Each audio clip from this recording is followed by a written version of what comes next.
What's up, everybody? Thanks for clicking this video. Thanks for tuning into my channel. My name is Simon Hill, Black American from Louisiana, and I have the sexiest girl from Marmaris, Turkey. Mm. Who is it? It's AKDI, y'all. That's right. That's right. And this is episode 8. We are grinding hard. I think we started this series like only last week, and we're up to episode 8. People loving it. They're coming on the live stream talking to me about it. Ain't that crazy? Yeah, we're big stars now, so.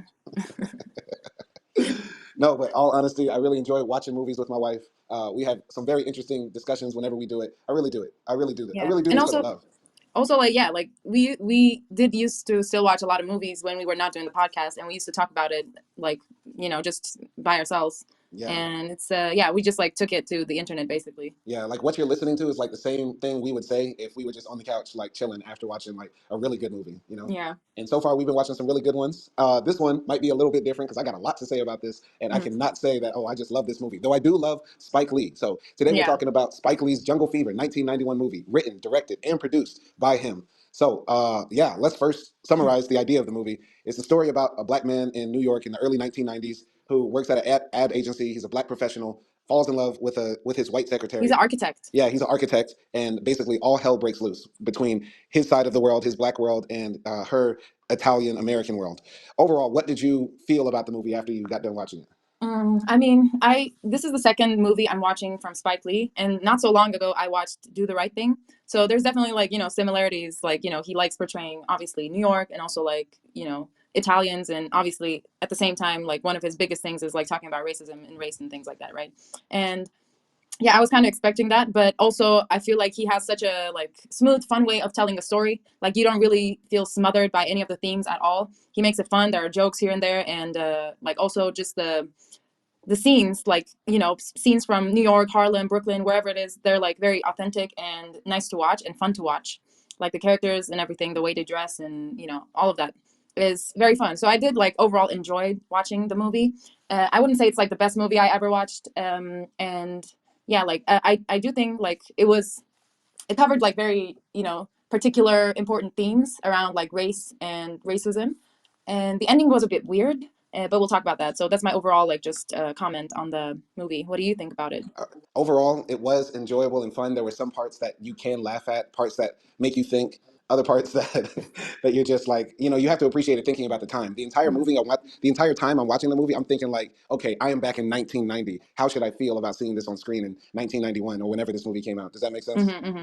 I mean, I don't know if you were thinking like that, because I feel like too, the movie is a little bit unreflective of today in a lot of its themes and how they execute things. So I feel like I had to transport my mind back in time. Did you do that or no? Yeah, of course I did, because you do get the time from the setting, from how people are and what they say, how they dress, and all of that. You get that like this is like a 90s movie. Okay. All right. I'm going to try something new right here before we walk through the whole story. We're going to do something in our reviews called the meter. And so we have 3 different meters. We have the laugh meter, the wow meter, and the cringe meter. Okay. The meter, wow meter? Wow is like wow, and the wow can be anything. The wow can be like one line a person said, a scene that happened, a twist in the plot, whatever. Okay. A cringe meter is anything that just makes you say, ugh, like why is that here? And okay. And I think, what was the other one I said?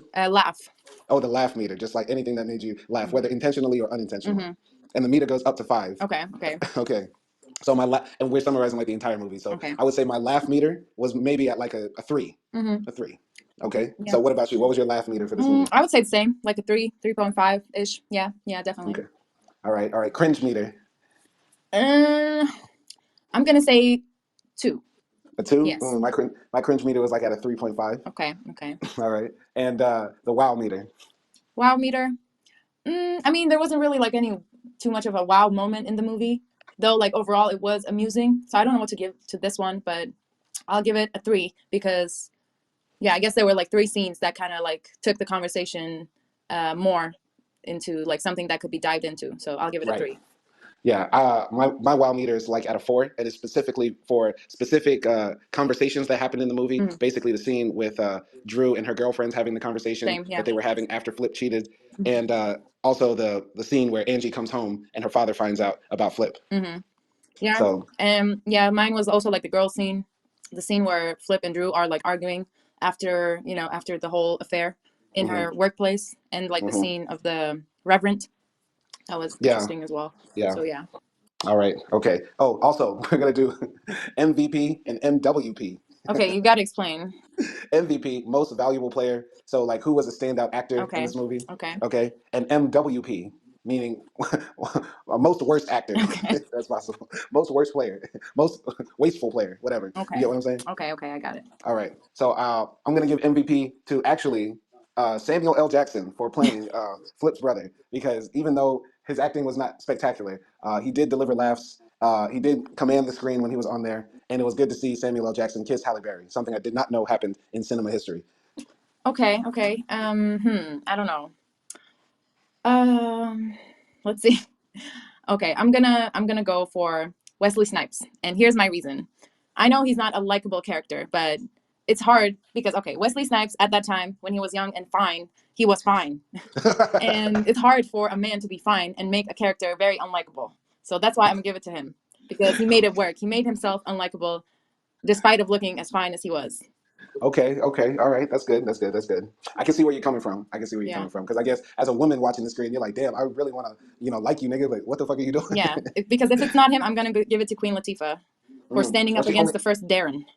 Can I see the manager? Okay, we're gonna tell the story, guys. You know how we always do these live streams, but we're just trying some new stuff out. Okay, most wasteful player or worst player, right? Hmm. I'm gonna have to give it to Spike Lee, because every time Spike Lee is in a movie, he's always in his own movies and he acts horribly. Spike Lee is a horrible actor, and I don't know why he always jumped in I his don't think he movies. was horrible. I thought he was okay. Spike Lee is a trash actor. Wow. He's always so flat. He's always so deadpan. And any character he's played in a movie, you've seen She's Gotta Have It, right? Hmm. Yeah, like he is as Mars. He's so flat, and there's no emotion in his voice. I just really wish he stayed behind the camera, but I feel like anytime he's always on screen, it's bad. Okay. I mean, I don't really know who to give the worst one. Mm. It's hard. You I can always give it up. You can always give it up. You don't have okay. to say who. Okay. I mean, I don't know. Maybe, but it wasn't the acting, so I'm gonna give it up. I don't really have like any specific person that's popping into my mind, and I'm looking All at the right. cast here.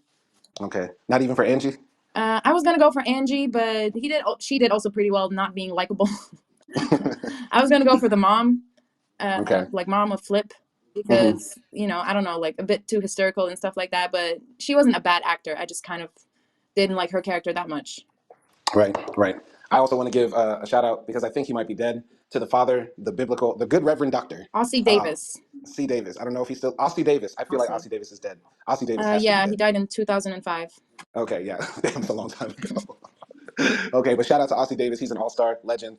Okay, so now let's get into the story. So this is Jungle Fever in 1991. The movie opens, of course, typical Spike Lee fashion, with like an aerial shot that comes down with the strings playing. It's red tinted. It looks very autumn-ish. New York is glowing. New York is a vibe. And one of the characters is passing out the New York Times newspaper every single day on the stoops to people. And then the camera pans up, and we see Flip, the main character, a dark-skinned black man, played by Wesley Snipes, making sweet Okay, love okay. to what looks like Alicia Keys. I'm like, and yeah, they're going at it, and he even lifts her leg up, and I'm like, okay, that's how I know this is a Spike movie. Wow. He I even mean, lifts Do that the leg Right up. Thing also kind of starts with a sex scene as well, I Yeah, think. yeah, yeah. Yeah. Because Rosie Perez was getting it. Who was giving it to her? I forgot who. Okay, stop. I think it was Martin Lawrence. Martin Lawrence was giving it to Rosie Perez, and Do the Right Thing. You know they're acting, right? Oh yeah, yeah, yeah. Anyway, the the most disturbing thing, his wife is like moaning, like, "Don't wake the baby, don't wake the baby." Meanwhile, their baby, little Mingling, is up in the next room, just sitting up, cross-legged, smiling, like, "Daddy's hitting mommy." That was just wild, and the way she's so happy that her parents are making love was kind of weird for me, kind of weird. And then Flip gets up out of bed after telling his wife that she's too loud, and she says, "No, I'm not too loud." Uh, Flip goes and wakes up his daughter, and he shows that he's actually a good father too. He's not just coming here slanging peen and gone. He's married to his wife. He's stable. He sits down at the dinner table with Mingling and his wife, and Ming says, Ming is his daughter. Ming says, "Why are you always hurting mommy? What would you do in that situation?" Um, I mean, it does depend on like the child's age, but if it was like the same age as Ming, honestly, like I would say like the same thing with Drew maybe because I think it's not okay to like portray sex as something like a taboo to children. I don't think Hmm. that's okay. And yeah, like I'm not gonna be like talking to my kid about like how we have sex and things like that. But I'm not gonna be like, oh, like we were playing a game. I'm not gonna do that. And I think it's nice for a kid to know that they have a loving parents and their parents are in love Hmm. and making love is just another way of like expressing that. I'm not Right. saying like do it in front of your kid or anything, don't get me wrong. I'm just saying like Yeah. there's nothing to be ashamed of that. Right. I think how Drew handled it was, tasteful. The mother tells the daughter, remember that time we were at the park and the little birds are pecking at each other's booties and then they started humping on each other? Yeah, that's mating season. Well, that's what me and Daddy were doing and Mm. stuff like that. And then Ming says, I already know. I just wanted to see if you were telling the truth. And I'm like, this little girl is satanic. Wow. Something's wrong with her. So she's possessed. What type of she playing games? Like she playing big games. Wow. Don't put that type of pressure before I go to work, having me thinking you already know where sex comes from. I would have been like, hold up, man, I'm about to call out. I'm gonna find No. out. How'd you know about sex? Wow. No, that's a smart girl. But I also thought that scene was interesting because I think they were also trying to show the parents as modern. Because Yeah. like imagine back in 1990, parents talking that openly about sex to their kids might be considered like strange for people in other parts of America who were like conservative or they didn't grow up like that. Mama would say something like, "Oh, me and Daddy were just playing a game," but these are 90s upper middle class New York parents who are probably very educated, so they're probably like trying to show that they're very progressive and stuff like that. Yeah, You know what I definitely. mean? Like even today, most people don't explain their daughter of that age Yeah. anything about like sex and stuff. So yeah, that was like you could definitely feel that this is like a educated family and modern Hmm. family and all that. Definitely. All right. So Ming and her father are walking to school, and the father is like making jokes, laughing, and stuff like that. It's very touching to see. The neighborhood is very nice and stuff Mm. like that. And then so after that, Flip goes to work, and he's a very prominent architect at a very famous firm, and he's working on his stuff. And next thing you know, his bosses come and say, "Oh, This is your new secretary."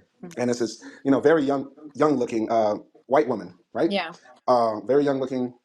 It looks like she's fresh out of college, like she just graduated yesterday. What did you think when Angie was introduced? I mean, I didn't really like thought that deep into it.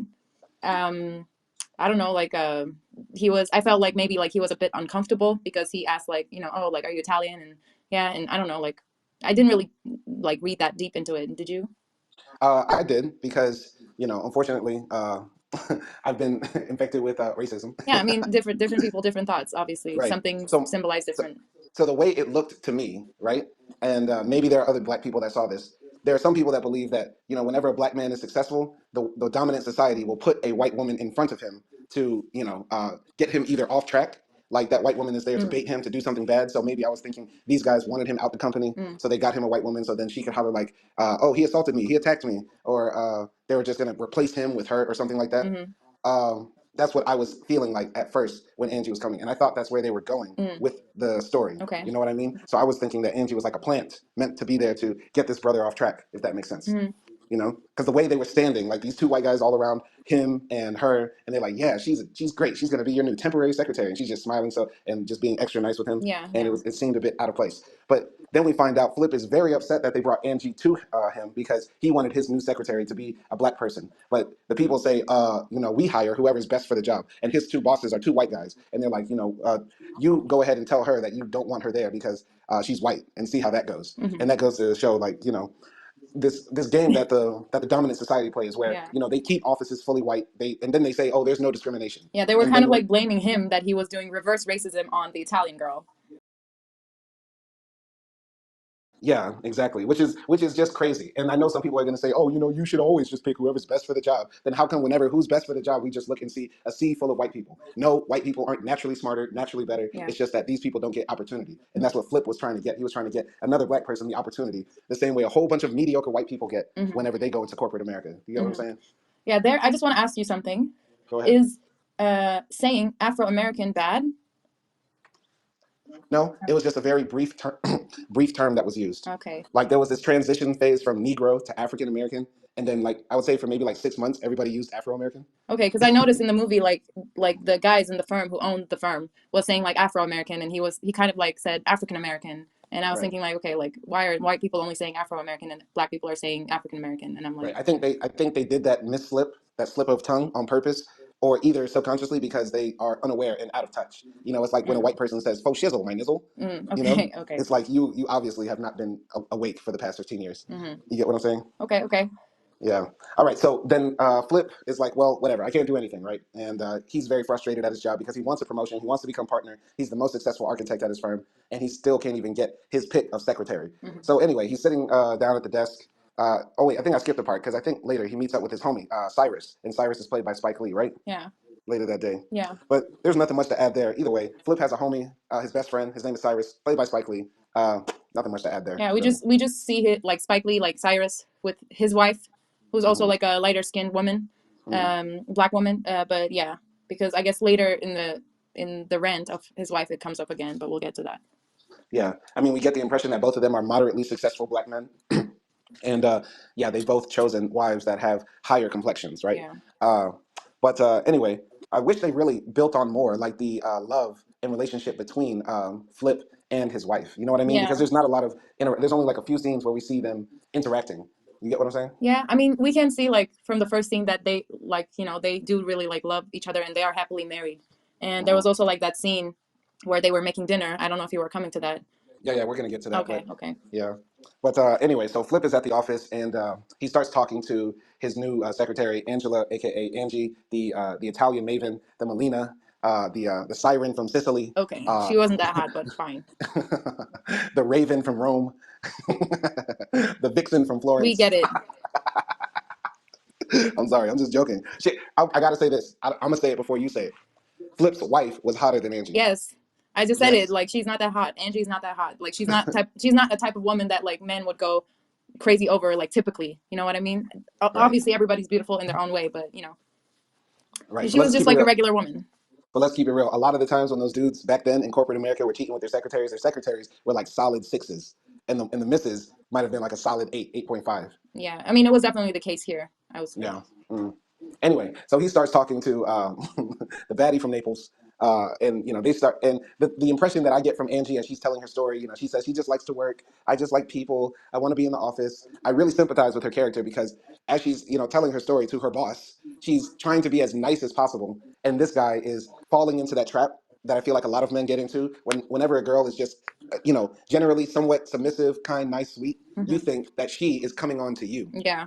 and the whole dynamic of this scene where they show how Flip and Angie eventually like first make love and kiss and have some relations, it comes across as very predatory, as if there was this man who had some power and status wolfing over this woman, Hmm. and it gave Harvey Weinstein, it gave R. Kelly the entire time in that dynamic, and it felt like Angie was either too young, too naive, or too how can I say helpless to actually try to stop what was happening in that case when she knew this man was married and stuff like that. What did you think of that?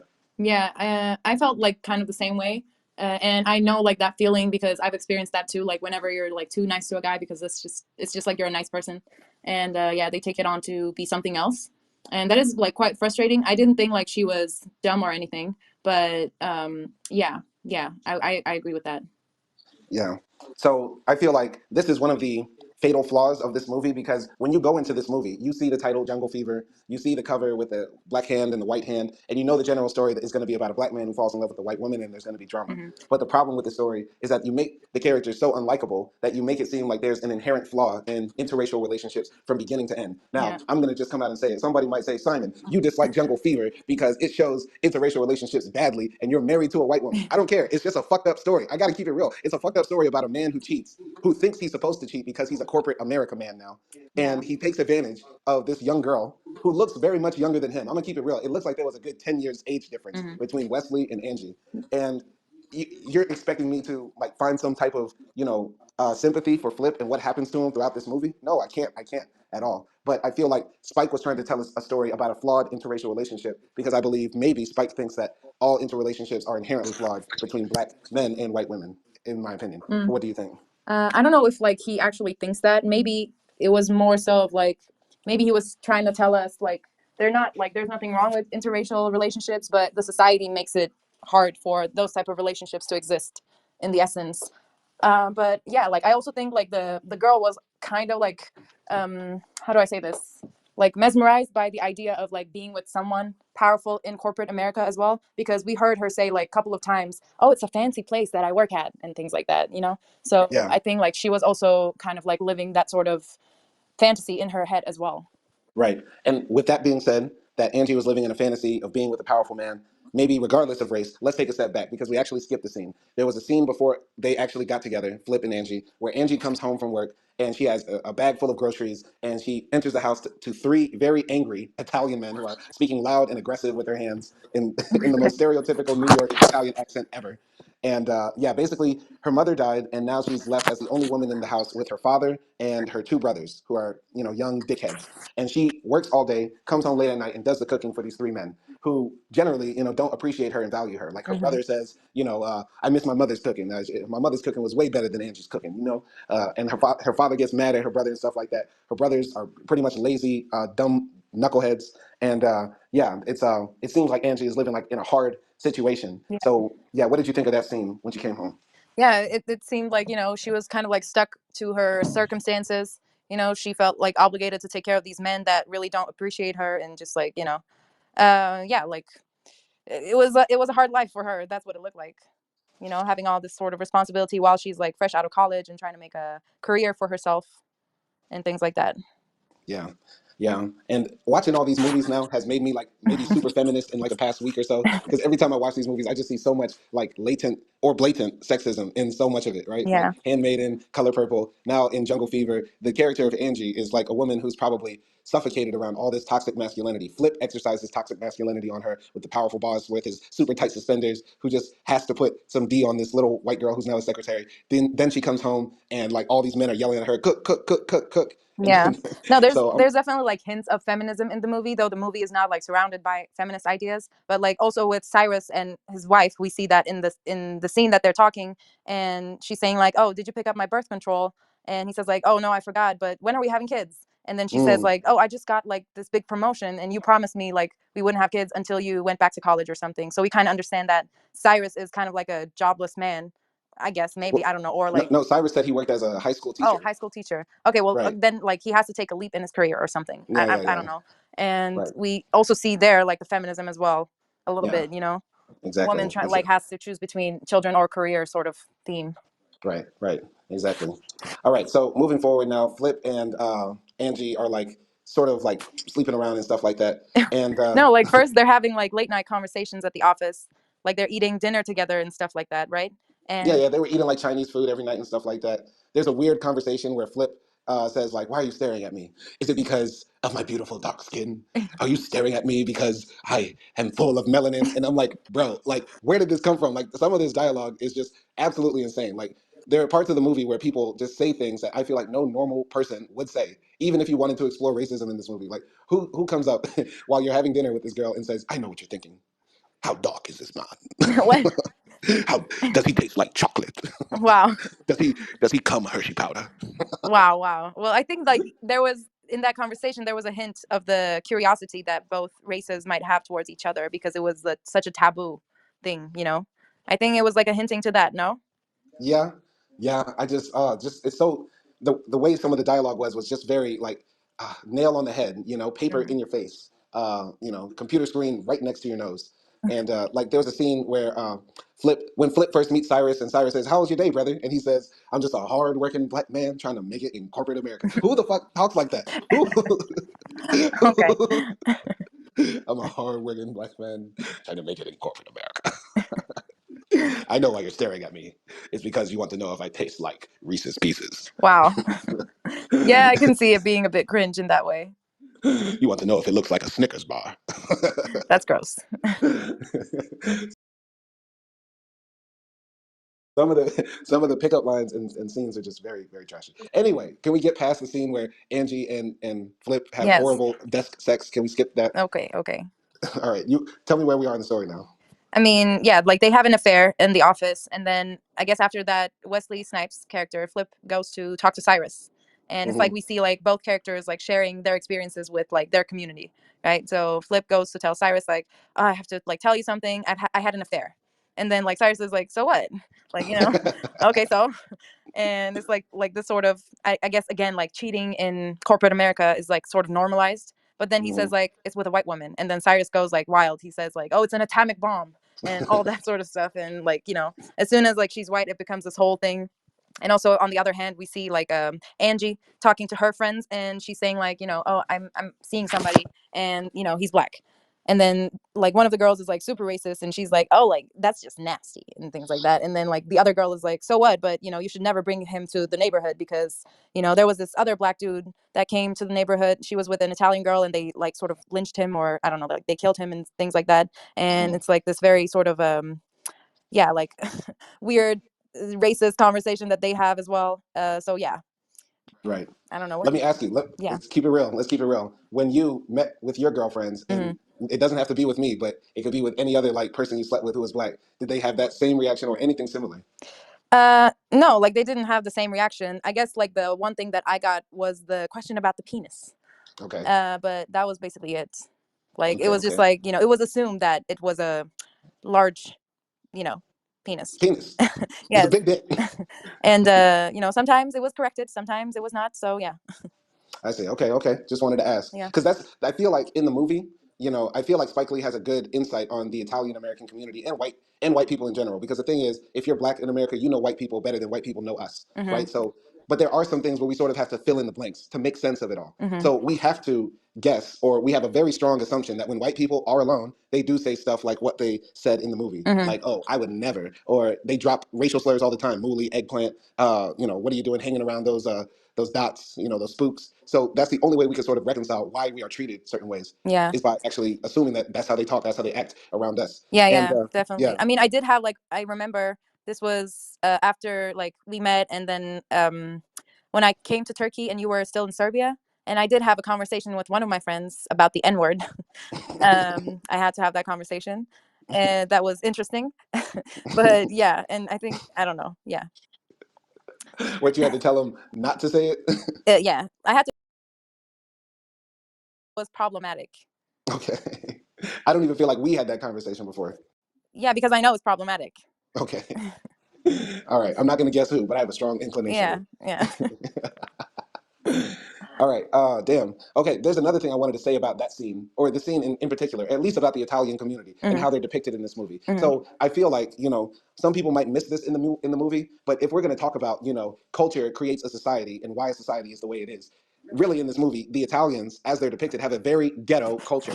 Their culture is is very horrible in how it treats people, how they interact with each other, the sexism within them, the racism Mhm. within them, the poverty that they live in, the dysfunctional families that they have. They have so many broken homes in this movie. Nearly every Italian family has a dead mother. Like, what happened? Did daddy strangle her because she couldn't cook a meatball? Like, what happened in all of these Italian families? And their women dressed so ghetto. I mean, what are we really talking about here? Because if Yeah, I people mean want to say, yeah, it definitely looked worse than like how black people were living in this movie. right, It definitely. looked I more would much, ghetto, like yeah, I would definitely want to live in Harlem as it's depicted in the jungle, as it's depicted in Jungle Fever, rather than Bensonhurst. Bensonhurst looked like a horrible community, yeah, full of unemployed people that drink egg cream all day at the parlor and just talk and fight. and just talk and fight and are just hella racist and ignorant. Yeah, but I think like I don't want to sound like I'm sticking up for all my whiteys, but Hmm. Hmm. the movie also did a good like there were some like good white people here and there, so that Hmm. was I guess like I don't know, it was nice to see that like that sort of distribution, I guess. Yeah, there are some good white people, and I think this is a good time to bring up Polly. So Hmm. apparently, in the movie, we find out Angie has a boyfriend that she's been dating for a while named Polly, and Polly is sort of like the total opposite of the macho Italian man that the rest of the guys are like. He's sensitive, he's kind, he cooks for his father, he works at the his family's like a newsstand where they sell like newspapers, candy, sweets, soda, stuff like that. And he's been dating Angie for a long time, but they haven't gotten married yet. And Angie somewhat kind of isn't feeling him like that. I mean, he's funny, he's nice. He gives like nice guy vibes, but not that guy vibes. If that's what you Hmm. think. What did you think of Paulie's character when he's introduced?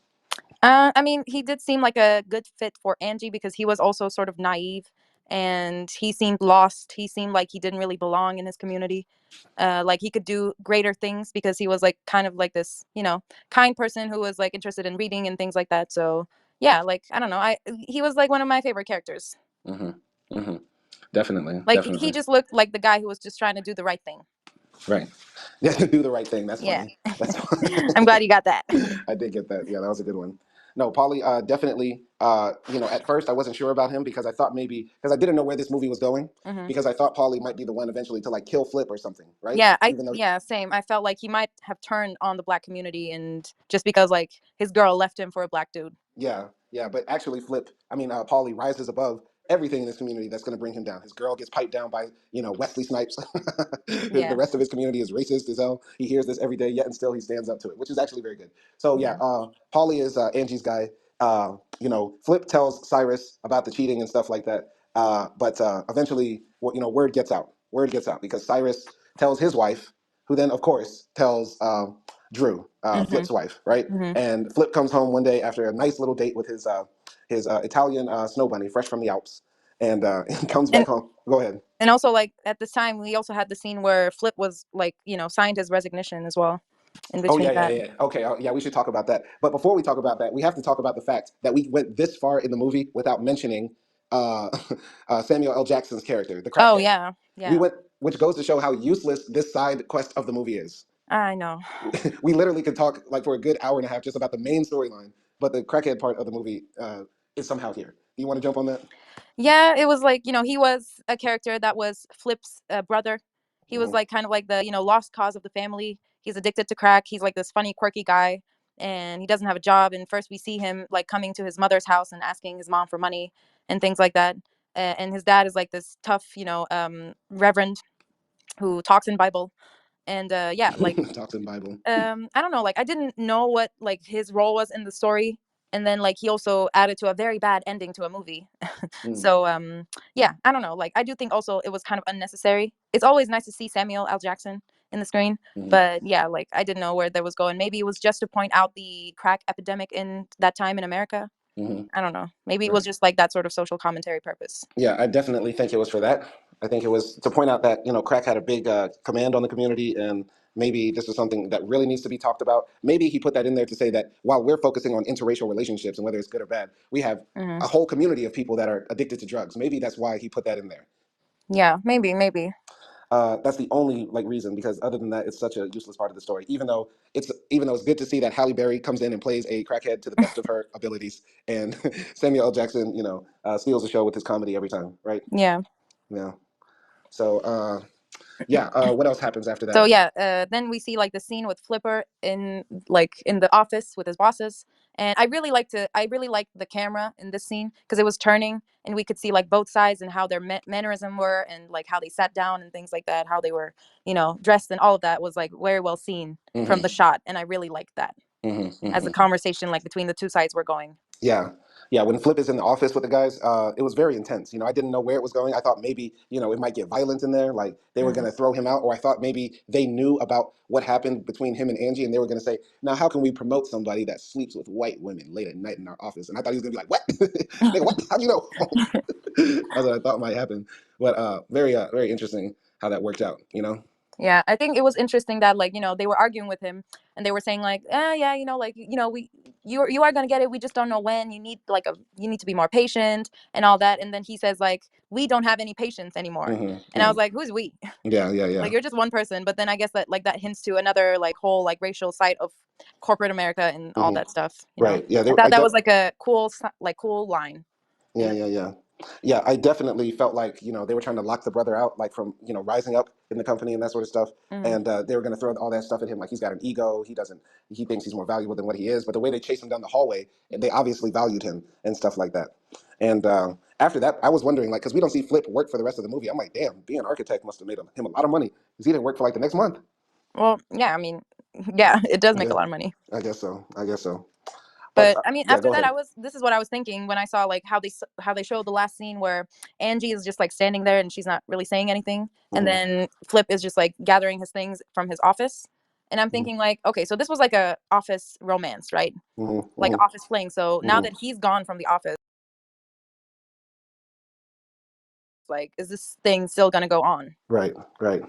Yeah, that's what I was thinking too. I was thinking like, are they going to continue this? Is well, of course. Well, what? Let me take that back. Of course, they were going to continue it because that's the movie. That's the movie. You can't cancel the whole plot of that movie 40 minutes in. You know what I mean? So yeah, it was going to happen. It was going to happen. But after Flip quits, what happens next? I'm trying to remember. I mean, we see Flip and Angie going on like a date, and they're thinking like Angie's asking him, so like, what are we like? What are we gonna do? And she says like, I don't expect you to leave your wife because of me, and he's like, I'm not going to. And it's basically like they don't even they don't take this relationship seriously. Yeah. They're just like they don't know like what they are. They don't know like where is this heading and things like that. And then at the end of the date, Flip comes home. And he's walking to his door, and he sees like this big commotion where his stuff is being thrown out by his wife Hmm. because his wife learned that he was cheating, and she's yelling like, oh, fuck that white bee, and all that stuff, and she's going crazy. She's having like a catharsis basically, and she's like super mad, and she's throwing all of his work and all that stuff. And like I was so annoyed by Flipper in the scene because he was just like, oh baby, let me explain, like he didn't even say that, like he said it like one time, and I'm like how lightly does this man take this affair? Yeah. Like, it's so like his heart is so light.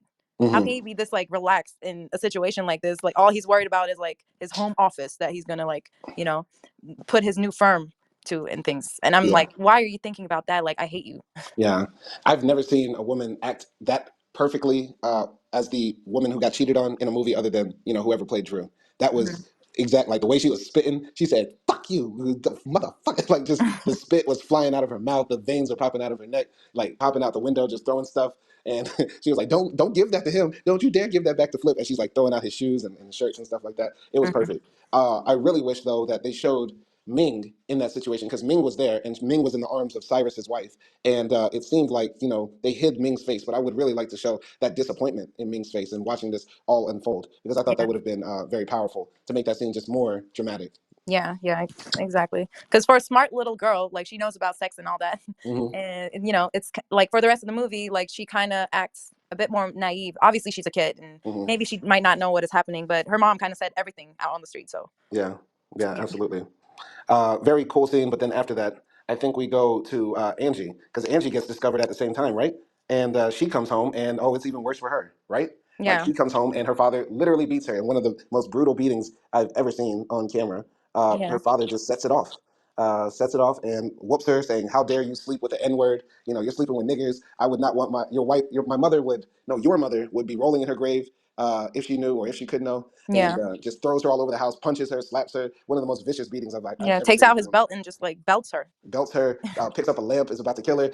Her two sons, no, her two brothers walk in, and they're like, "What's happening, Pa?" And they're just standing there by the side, because I guess they overheard that she slept with a black man, so they're like, "Oh, okay, I guess this is justified." And yeah, it was just vicious. What did you think of that? Yeah, that was crazy, violent, and just like unnecessary. Hmm.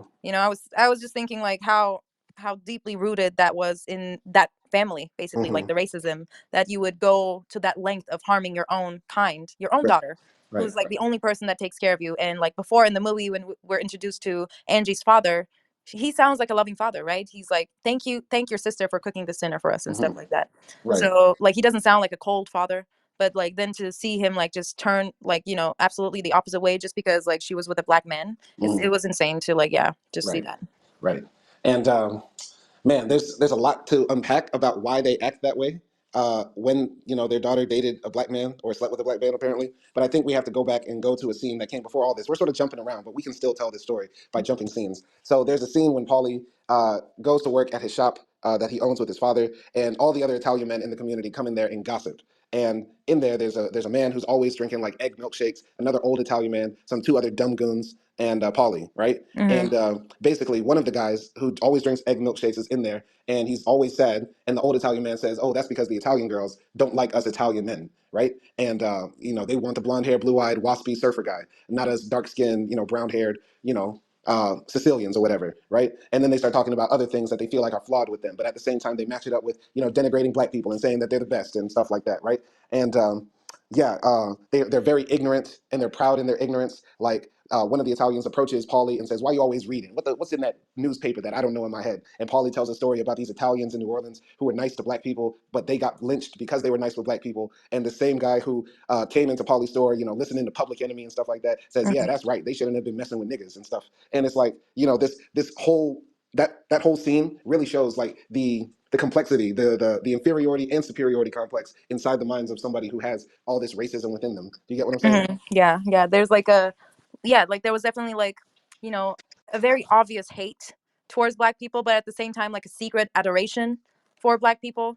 Mhm. Yeah, like you said, it's very complex, and like, also like, there's self hate, but then there's like hate directed towards like this group of people who are just like, the minority in America and things like that, Right, right. or like a group who is radicalized. But then they also talk about like the lady who comes into the shop, who kind of like, Polly kind of has a crush on her and things like that, and the black lady who comes in, like, but then they talk about her like, oh, she's pretty for a black woman, Hmm. or she looks like Diana Ross and things like that, and Right, then they talk about her. And yeah, it right, was right. like very interesting. Like, all the scenes that took place in the shop was Hmm. very interesting, because it was like a, little dive into the mindset of that like culture and Hmm. mindset. Yeah. And like when Orin is the black woman that you just mentioned who comes into the shop. She carries herself very respectfully. She's Hmm. always dressed well. She speaks nice. She's beautiful. And what? Even still, with that representation of blackness there, these people still hate on black people for no reason and Yeah. stuff like that. But they still want to sexualize her and have their way with her and stuff like that. Yeah. And yeah, once again, it's like this Negro philophobia. They hate the Hmm. black body, but also love it at the same time within their minds. You know what I mean? Yeah. Yeah. Definitely. So yeah, Angie gets the lights beaten out of her by her father. Her two girlfriends like let her sleep at her house, and then the movie picks up where? Tell us where we are. I think the movie takes us to Flip's wife, Mm. Drew, and we see like this sort of girls group all together, and they're there to cheer up Drew and also like share her sadness, and she's complaining about all of the things that happened to her, and then it goes into a very interesting conversation. I think it's um, one of the best scenes of the movie, and they start talking about black men. There's like this couple of women who are saying like, oh, now we have to date white men and things like that, and then because there's no good black men left, and like and then like the wife and some of the girls are saying like, no, there are good black men, but we just don't see them because it's like they are bus drivers or I don't know, like waiters and things like that, and we just don't look at them, but good black men are there Hmm. and things like that. And then I don't know, they dive into like a bunch of other themes within like, I guess, black community, but also like within black female community as well. Hmm. Hmm. I don't know what Yeah, no, that yeah. that conversation was so real because it was literally copy and paste what people talk about on the internet or in the barbershop or at the beauty salon in 2024, but in 1991. And it's so crazy that we're still sort of having those conversations because one of the things that the dark skinned black girl says is we need to start dating white men. And I'm like, oh hell, I'm on YouTube at 3 a.m. That's like that's like a video that popped into my algorithm now. I'm like, how did this get in here? And then Mhm. all the other conversations about how I was the dark skinned black girl at my school and I got picked on not only from white people but also by black boys who would make fun of me and then go after light skinned girls and stuff like that. And then they even took it there when they acknowledged that Flip's wife is like a very light skinned woman. And they're Mhm. saying that black men nowadays don't even want light skinned women. Back in the days, the highest you could get was a Beyonce or an Alicia Keys. Now you can literally get Taylor Swift if you try hard enough. And that's what was really interesting about that conversation because they didn't leave anything off the table. Like anything that you've always wanted to say or something that you've thought the entire time Mhm. that you were scared to say, they said it in the movie. And that was really dope because we can't have these conversations about, interracial relationships without putting everything there on the table. And that's one of the brilliant things about this movie. Anything you've thought about, it's talked about. And what do you think? Mhm. Yeah, no, definitely. Like, I think that's the strength of Spike Lee. Like, he captures those type of conversations from both sides, like both from like, let's say in this movie, Italians, and also like within, let's say, that conversation had by black women. It Mm-hmm. captures it so well, and that's just like the movie's strength. Like, that's what keeps the movie so interesting. I think, like the exploration of those ideas that are just so raw. Mm-hmm. And yeah, exactly like how you said, there was like nothing left out from that Right. conversation. We had like a little bit of everything there. Right. But within that scene, it also pointed out one of the major things because Drew says, you know what? It don't even really matter about the color. It's just about the fact that this man betrayed me. I Right. lost my man. Yeah, That's I what she lost my said. man. Right.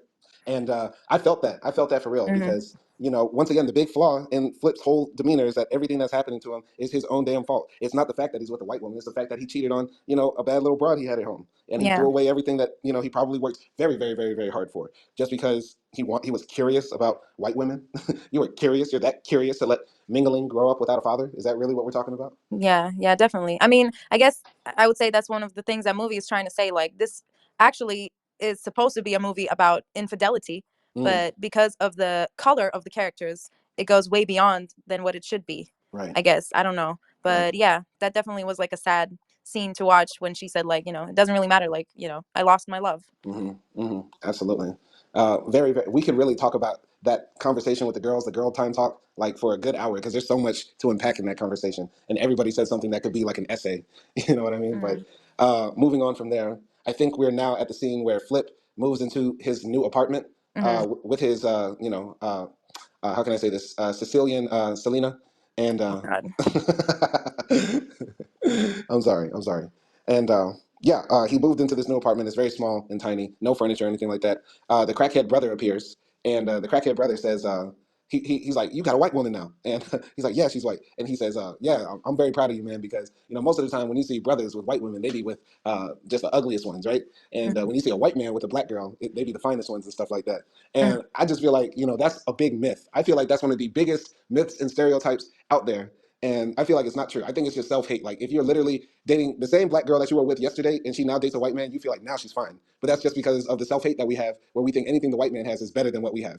to some degree. That's what I just think. I don't know. Yeah, I don't or know if you it's even just want to jump like on that. it doesn't even have to be like anything racially motivated. It's just like you want something that you don't have, maybe. I don't know. Or you lost.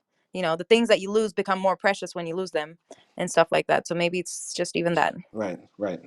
And but once again, the crackhead scenes in the movie aren't really that important unless we look at it as if how can I say, what was Sam's character's name? What was his name? Gator. Huh? Gator. Gator. Unless we look at this movie as if it's a movie about Gator crying for help the entire time, and everybody's just focused on two people of different races bumping their genitals together more than a person who's sick and crying for help, then maybe you can look at this story as important. But I have really nothing else to say about the Gator Yeah. stuff. Do you I want to jump on it? mean, no, like throughout the movie, we just see Gator coming into the scene and asking for money, either from Flip or from like his mother. Hmm.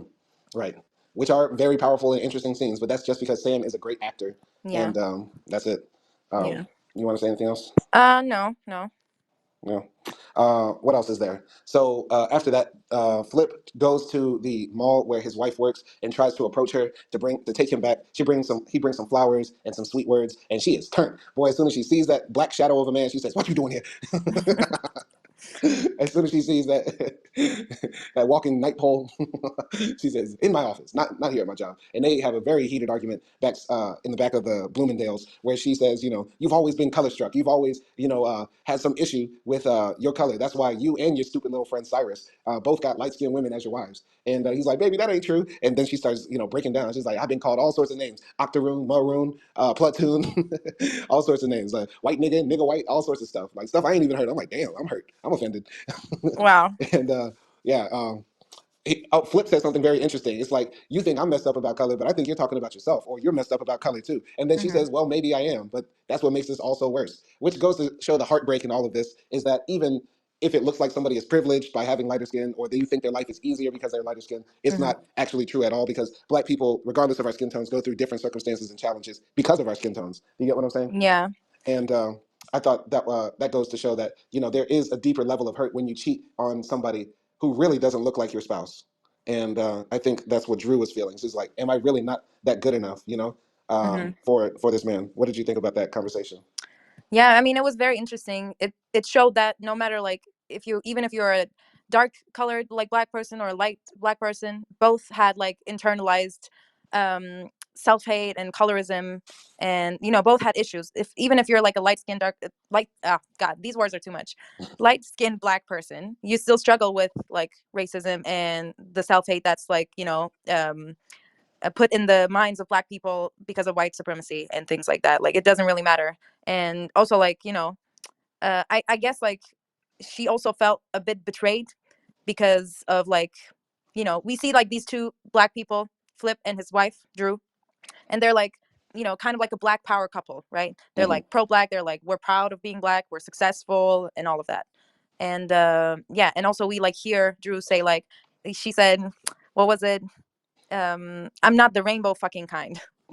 Right. So like we know like she prefers black men and things like Hmm. that, and we know Flip never had any intercourse with white women, and I feel like maybe she also felt betrayed because of that as Right. well. Like yeah, like you cheated, but then also you cheated with like a white woman, where Right. I never thought about being with a white man. Right, right. And to keep it real, I think that is a big part of the reason why some Black women might be offended or upset that Black men would even date outside the race or marry outside their race, is because Black women are very loyal to Black men. Like, the vast Hmm. majority of Black women love Black men, and they Yeah. really don't want white men or anything like that. Not to be racist, it's just like they prefer that. And this is anecdotal experience, and then this is also like statistical too. But a Yeah. part of that, I feel, also comes down to the fact that some Black women, fuck, there's no way I can say this without it coming out bad, but because of the white supremacy that we live in this world, a lot of Black women are viewed as less desirable, unfortunately. And Mm. this is not something that I believe, but this Yeah. shows up in the data, like how Black women are the least responded to on like dating apps. And like, when we think about beauty standards, like what is typically associated with Black women is not considered beautiful, especially if it's on Black women. Now, if you transport those same things and put it on a white woman, the rest of the world says, "Oh, now it's great," right? Yeah. Kardashian. But Yeah. if it's unfortunately, like a lot of Black women are really feel validated and valued when they are with Black men, and Yeah. they really don't. And it's very hard for people who are not Black to really, how can I say this, appreciate and love Black women like the way they kind of need to be, if that makes sense. Yeah, exactly. No, I feel that I felt that when in that scene, because it was like how come I choose you no matter what, but then you don't choose me. or Mm-hmm. my kind at least, Mm-hmm. how come I get to support you like all the time, all the way, and then I don't get the same in results, and then you choose someone else who Mm-hmm. is like not like me, Yeah. not our kind. Yeah. So yeah, I kind of felt like that disappointment, and that's real, and that's a pity. Yeah, I can tell the actress who ever played Flip's wife really done been did dirty. She done really had somebody like turn her world upside down and put her in the doghouse. I know that's been because the way she acted exactly the way like Yeah, somebody who's been jilted has before. You know what I mean? yeah. Maybe she should get the MVP. Okay, we're gonna switch to MVP to Drew's wife. You get this. You got it. So yeah, Drew kicks Flip out, and Flip walks out all dejected and sad and stuff like that. And then I think the next scene is Flip going on a date with Angie, and Mm. they're riding around in his car, and yeah, is that after the restaurant scene or no? That's Yeah, definitely that's after the restaurant scene. okay. All right. Well, basically, Yeah. there's like basically before the car scene that we're going to talk about. There's a scene where Queen Latifah makes a cameo. She's a waitress at a very black restaurant, and she doesn't want to take their order because she's upset that Flip is dating a white girl in this very black space, and the rest of the ladies there are looking at Angie and making them feel uncomfortable. Flip is like asking for the manager because the waitress is so rude and stuff like that. Yeah. Have you ever felt like that? Have you ever felt like you were with me and then people were looking at you like other black people were looking at you in a negative way? Um, Honestly, I expected that, but I never experienced it. So that prejudice that I had in my head that, I that like, some black people, specifically like women, might be upset that, I am with a black man, but I never felt that from other side. So I quickly realized that, that wasn't true, honestly. Okay. At least today, or at least in like Africa. Okay, all right, that's kind of good to hear. But maybe that says, "Damn, I'm not fine." No, They were thinking like, "Oh, she can have him. Please take him." no, no, no. No, not because of that. I was just, I told you I expected that at first, but yeah, I don't know. Okay, I'm happy to hear that. I'm very happy to hear that. Yeah. Okay, but yeah. So after the fiasco at the restaurant, Angie and Flip are driving in his car, and to let off stress, they're like shadow boxing in the street. Like they're like playing with each other, roughhousing a bit. She's pretending to be like great Italian boxers. He's pretending to be like Mike Tyson, and then Muhammad Ali. oh yeah, like Muhammad Ali and stuff like that. And yeah, they're like roughhousing in the street, and I felt the tension coming because I was like, okay, there are some things as a black man not to do, and I feel Yeah. like I feel like Flip was acting very out of pocket. He was violating all the rules, and yeah, to be pretending to fight some white woman in the middle of the street in New York, no, no, no. And Yeah. so one of the neighbors is looking out from the window, calls the police. The police pull up, and they put guns in Flip's face, slam him against the wall, push the girl to the side, and yeah, the girl is screaming, "We're boy, that's my boyfriend!" And Flip is like, "Shut up! I am not your boyfriend. I am just your friend." I felt like that was weak sauce. What did you think of that? Yeah, I didn't understand. Like, I know that like it was out of code to like do shadow boxing in New York with a white woman in the 90s, but like why couldn't they be like lovers Right. as well, like in front of the police? It's not like the police is either of their family, right? Hmm. So Hmm. like is it like I was like is it like that's taboo? Yeah. Like that the police would put him in jail just for being like lovers with a white woman? No, I just felt like they might have found a reason to kill him, or they would have accused him of being her pimp. Mm, What I was thinking is that if she says that's my boyfriend, I love him. okay. Sometimes that's what pimps do or prostitutes do when they get caught by the police. Okay. I mean, maybe I don't know that much about like, 90s New York racism or whatever, but yeah. Yeah. That's what I thought. I was like, why is he getting so hot about like being called boyfriend? Right, right.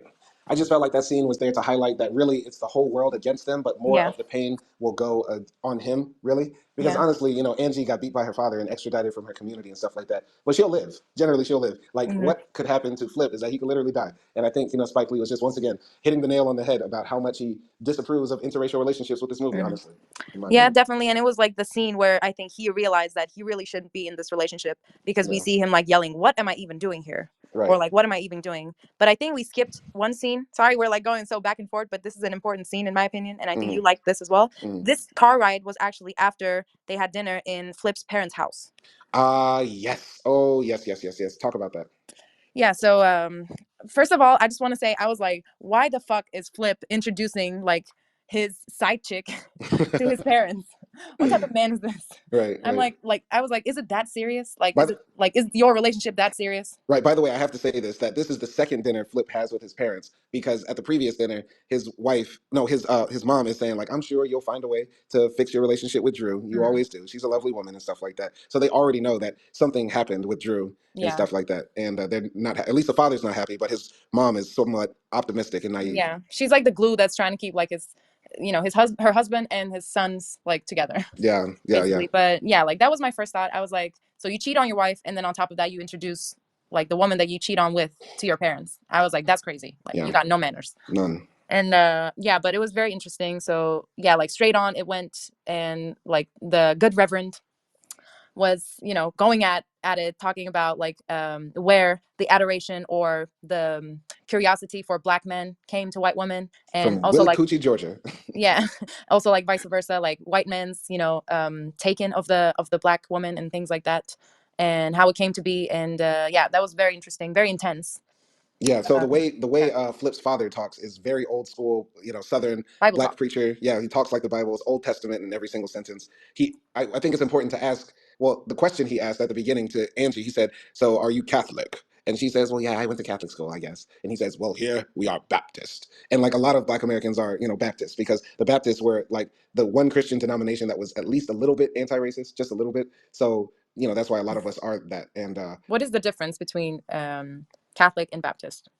well, Catholic is of course like the biggest, Christian denomination. It's the oldest one. It's the Hmm. one based in Rome. It's the one with the Pope, right? Yeah, yeah, yeah. And Baptists are Protestant religion that was started in the U.S., I believe, and they're heavy on like full body baptism, like dumping your body in the river and that sort of stuff, being reborn in Christ, being that God forgives all sins, and different things just about the nature of Jesus, right? Was Jesus the Son of God or the Son of Man or something like that? Just Hmm. little stuff like that. It's Okay. yeah, yeah, yeah.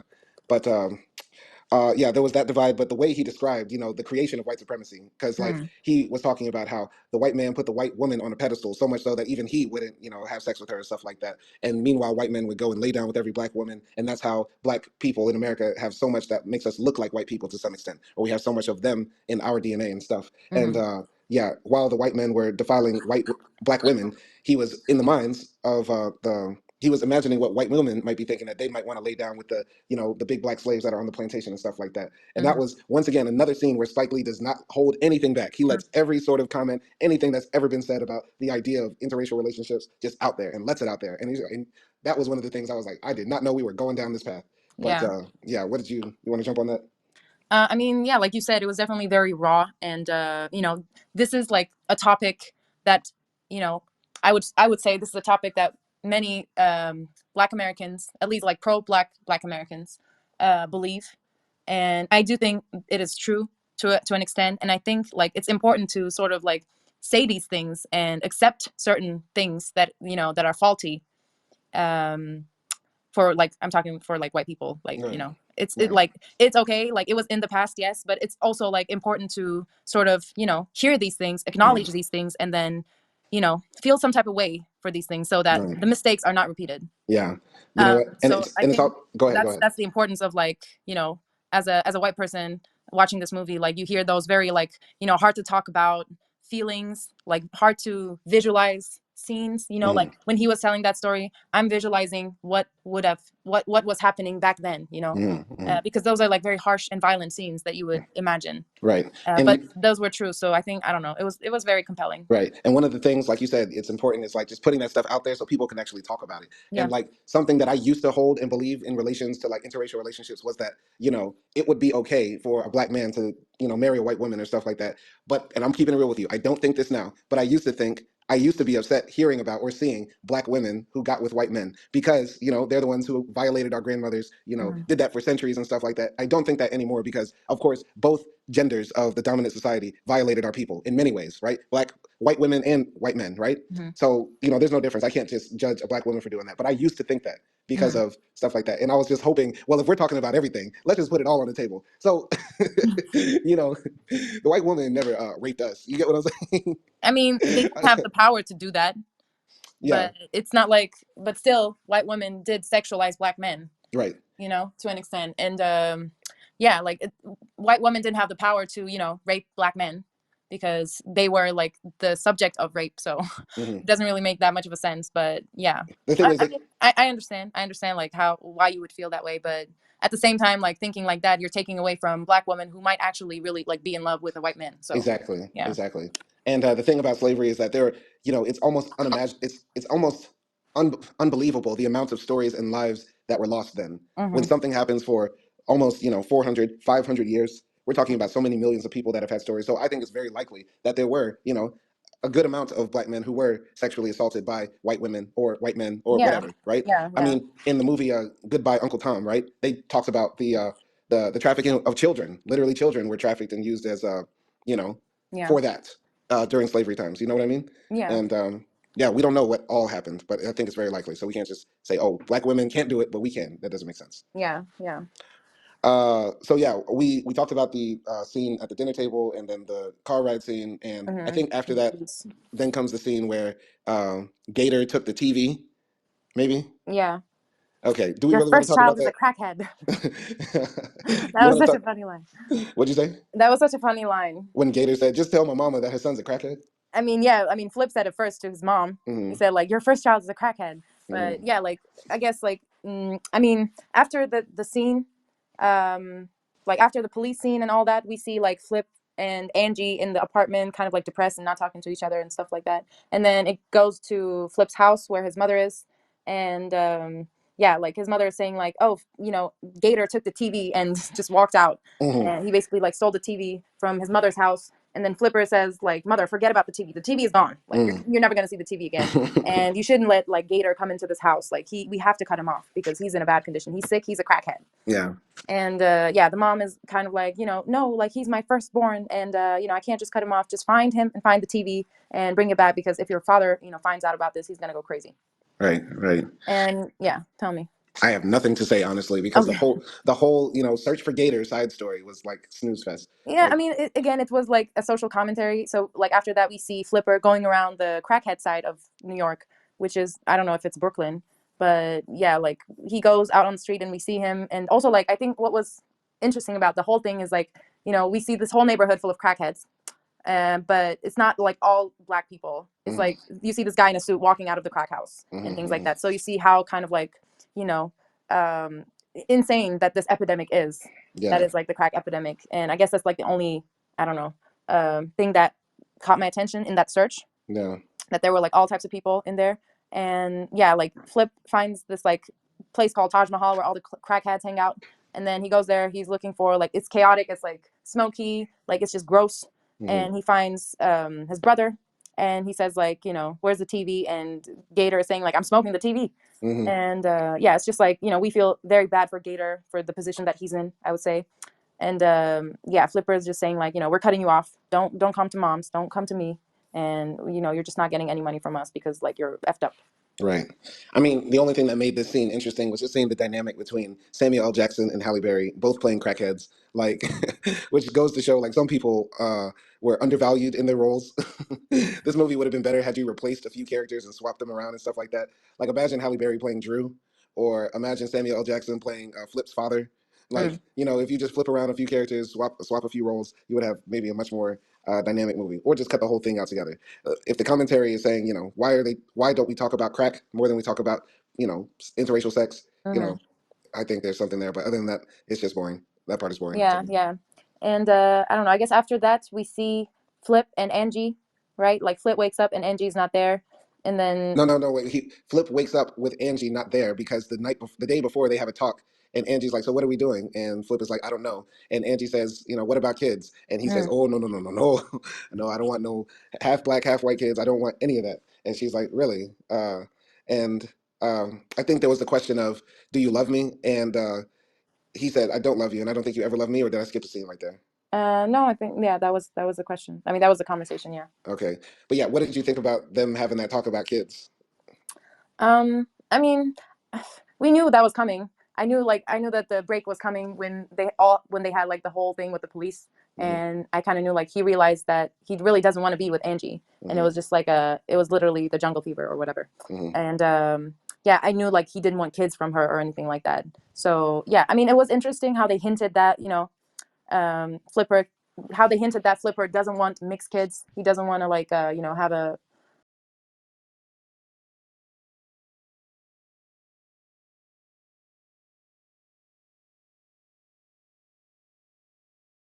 mixed kid. And then Angie was like, your wife is mixed. Like, Hmm. what are you talking about? Hmm. And yeah, I don't know. I guess we kind of know that here. When Flip says, mixed kids have it all, like, all mixed up. They're funky. Hmm. I guess here we know that Flipper kind of understands where his wife was coming from. Mm, And I guess like we understand that he was thinking about his wife maybe and all the stuff that she said to him and how yeah. he thinks his wife is also like troubled with colorism. Right. I So think he was I don't deeply know. affected by that conversation with his wife. Yeah. And also, like, he was really realizing, as the time progressed, how severe of a situation he was in and how confusing it can be for just being a black man in that situation. Imagine embodying both. So I don't know. But what did you think about that comment where he said, oh, all mixed kids end up mixed up? Do you think it was just like his emotional reaction to what Drew said? Or do you think that's what he honestly felt? And does he have like any truth to that? I think it was because of the conversation he had with Drew. Mm, Because honestly, like Angie said, like his kid is mixed, sort of. mm-hmm, mm-hmm, You know, his kid has like I don't know 1/3 of white genes or something. mm-hmm. So I don't think he actually thinks that or feels that. But yeah, I think it Yeah. was that conversation. Yeah, I think a little bit it was a conversation, but maybe also that's how he's always felt because he did say, my wife acts black, she lives black, so therefore she is black and Hmm. stuff like that. Because Angie tried to say, well, your wife is like lighter than me, and then Yeah. she's like, no, no, no, no, no, oh, silly white person, it's not about how light you are, it's about how white you are.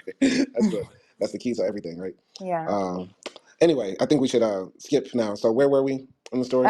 I think we came to the ending, right? I don't know if there's like any more important scenes that we skipped over. Well, one thing is that oh yeah, so Angie no, Angie leaves Flip like after that conversation about kids Hmm. and they don't really, ever meet up again. Angie tries to go back to her ex-boyfriend Paulie. Paulie's not having it because now he's trying to holler at the black woman who comes into the store all the time and Hmm. he's really trying to, seal the deal there even though she does not feel him that way. And the way he comes onto her shows once again this dialogue is really bad because he approaches this black woman that, he's interested in and says, "Do you think you could ever fall in love with a white guy?" And I'm like, "Ah." What did you think of that? I thought it was like pretty innocent and sort of naive, to be honest, because Pauline is like that guy, he's kind of Mm, nerdy, he's kind of, silly and innocent and kind of dumb. mm. So I don't know. I Yeah, I feel mean, like it was definitely a bad pickup line. right. I feel like in certain parts of the movie, people were talking about race as if they just found out what color they were on Tuesday, and like, Okay. like could you like a white guy? Yeah, it was like too in your face. Very, Yeah, I don't know. but But that whole scene was cute. yeah. Anyway, Angie is not accepted by Paulie. Paulie fights his father, who is very upset about him, dating a black girl. And then Paulie actually fights his neighborhood as he goes out on the date, and the guys that always were racist in the shop chase him down and call him all sorts of like nigger lover and stuff like that. And he, Hmm. beats one of them up, and then they beat him up. But then he eventually makes it to the girl's house and stuff like that. And Yeah. taking a step back here, we're going to jump back in time a bit. There's an interesting scene between Paulie's father and him in the bathroom when Hmm. Angie breaks up with him. And the father comes in and says, "You're worried about this girl. She's not a woman. Your mother, now that was a woman," in typical Italian fashion and stuff like that. And Yeah. he looks very heartbroken that his wife is gone and stuff. And I thought that was important because it showed like love and that true love does exist, even if it can be a bit flawed. What did you think about that?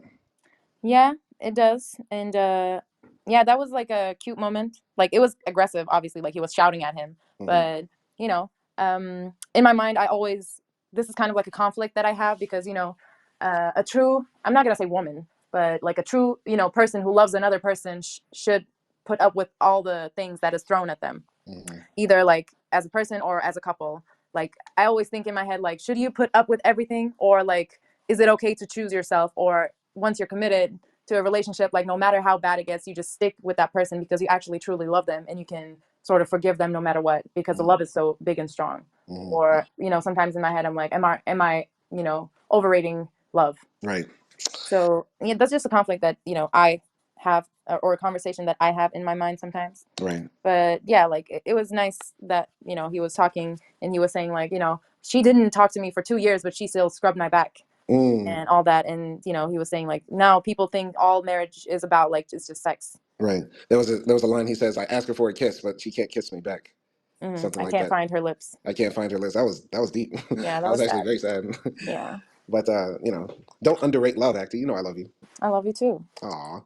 So Angie is sort of she's forced to go back to the family that abused her, and there's no sort of like reconciliation there, like with their racism or anything like that. Like Yeah. that's just I guess supposed to stand. Uh, Flip goes back to Drew, and the one of the final scenes is Drew getting her back blown out again.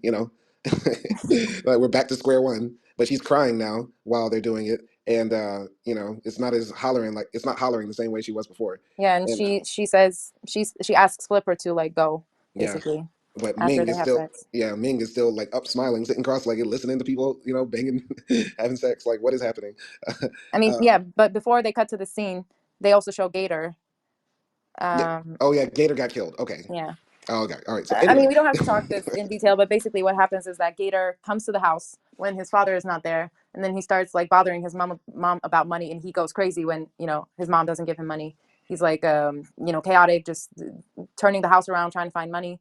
And then his father comes in, sees him, and he says like, says something like, "You're better off dead," and devil took you, or something like that. And then he basically shoots him, and yeah, he dies. And there's like this big scene where his mom is crying over him. Yeah, yeah, and that's it. I think. I it think was. that was. I think that's important in some way because